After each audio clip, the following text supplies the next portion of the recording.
Okay, so this is the final section of the exam. It's the two choice questions. You would choose either E or F. Half an hour, 25 marks.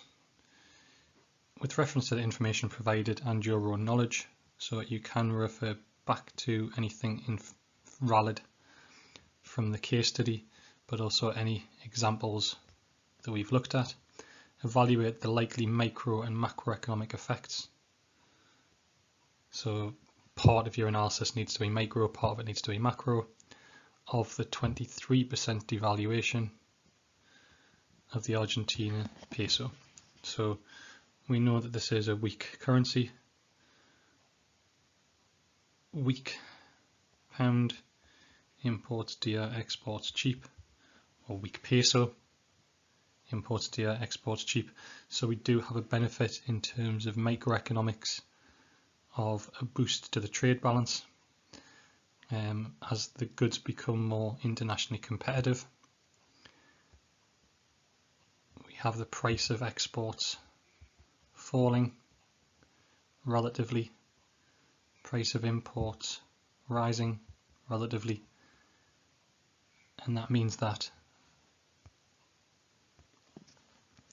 so the increasing aggregate demand from X minus M on net trade improving would lead to economic growth,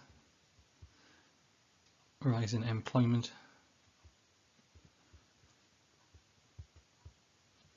Now, when you're balancing this up with a negative, the best way to do that would be to make it a micro negative. So don't necessarily do the positive being this increase in aggregate demand and then talking about demand pull inflation as being the negative, because you'll have two macro arguments there. So you could either look at it in terms of cost of production rising, because the imports would be a cost of production for a business, but even better if you could apply that using a market structures diagram. And what you should do is increase the average cost of the business, and by doing that you can either do it so the company's now making a loss, so the way I've drawn it here there's a little bit of a loss in there, or you could just reduce the profits that the business is making. So you could talk about cost of production rising, reductions in relative profits or retained profits for a business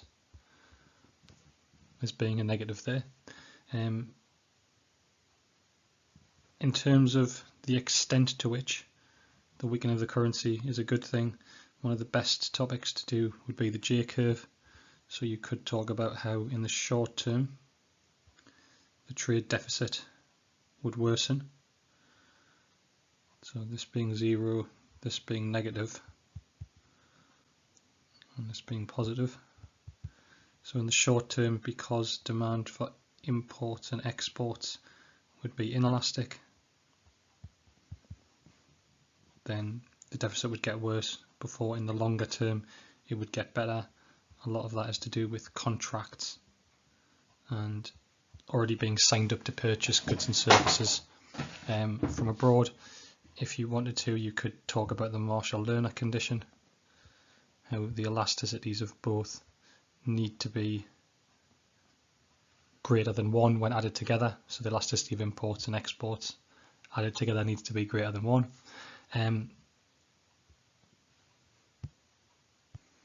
You could evaluate it in terms of primary dependency.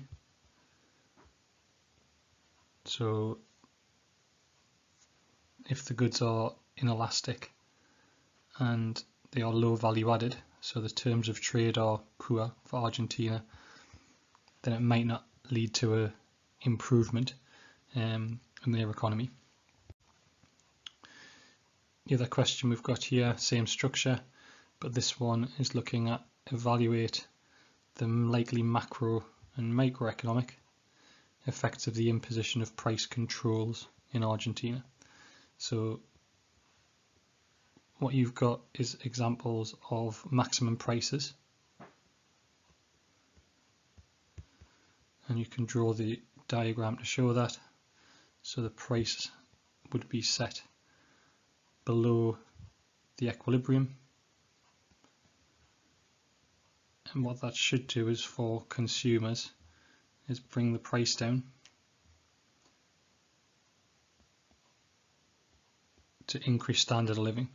Now, as this is the micro argument, if you're going to do the positive of bringing the price down, if you're going to do the negative of why it doesn't work, you need to make this more of a macro argument.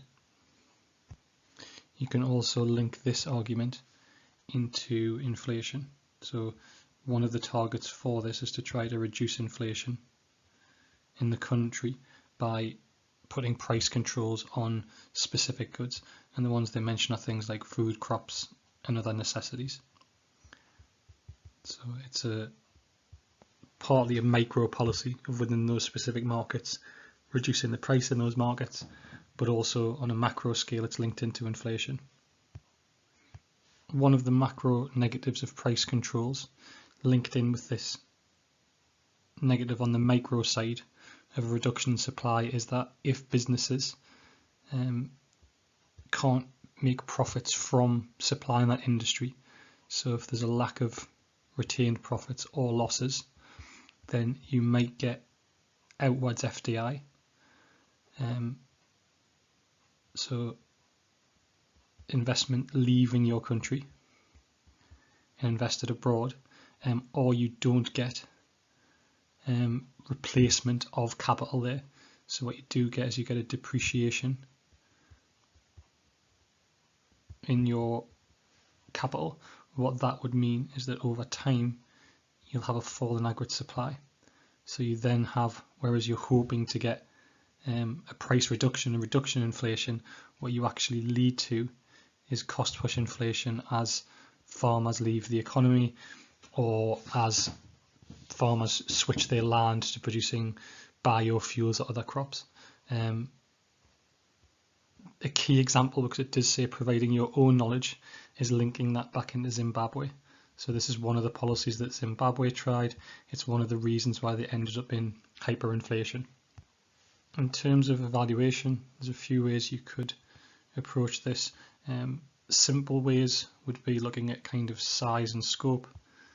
So to what extent it affects most crops or significant amounts of GDP. If it includes most domestic food crops, or does it just specifically target some staples like beef or soya, then you could talk about it being more likely to have a significantly positive or a significantly negative effect. You could look at it in terms of what other policies would be more effective. So regulation and price controls is one policy. It could be that monetary policy through interest rates might be more effective at reducing inflation through raising interest rates. And that would also have the effect of strengthening the currency and making imports cheaper, and that might potentially reduce the inflation rather than this method. You might also make it a government intervention, government failure and free market. So you could argue that this is an example of where government intervention distorts markets and leads to further market failures, or a government failure, and actually a free market approach of less government intervention in those markets may be more effective.